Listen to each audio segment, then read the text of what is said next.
Johann Rupert is now the richest man in Africa. He's the 145th richest man in the world. How rich are we talking here?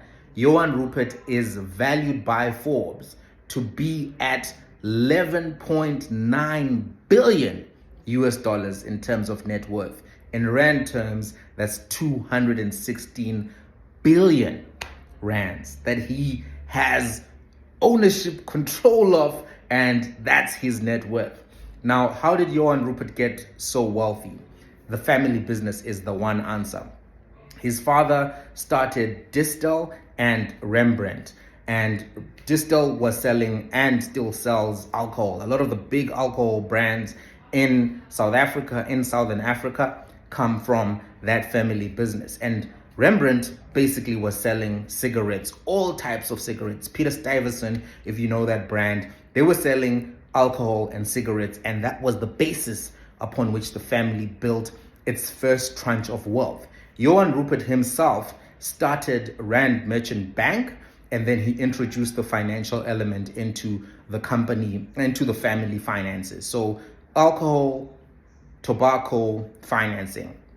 Right now, though, the family, or he, is in control of two big entities. One is Remgro and the other is Richemont. So Remgro is a South African listed investment holding company, and Richemont is a luxury holding company that is based in Switzerland, or headquartered in Switzerland. Remgro owns and controls a lot of South African companies. I'm going to just try to put the graphic on this side of the screen so that you can see how much they control. And Richemont also controls a lot. So his new net worth or valuation arises from an increase in the share price of Richemont, according to the reporting. So that's what has pushed him up. But if you were to look at the business model, it comes from Remgro and Richemont holistically. Now, there's something that I want to say that is an economic analysis of this. The wealth of Johann Rupert in South Africa and the concentration of resources in his hands is indicative of what is known as an extractive economy.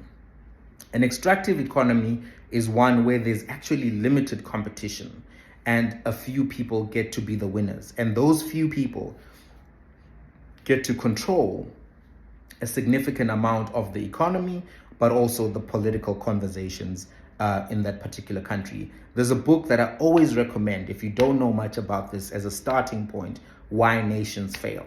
When you have an extractive economy, it's good for a while, but then it begins to break down.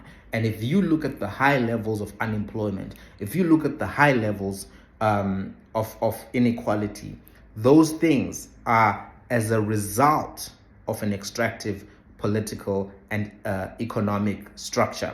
When you have extractive economies, you end up having super winners and super losers. And that's exactly what's happening in South Africa. But read the book, get more information. Johann Rupert, richest man in the world. What do you think about it? President Betty, I'd love to have a monopoly.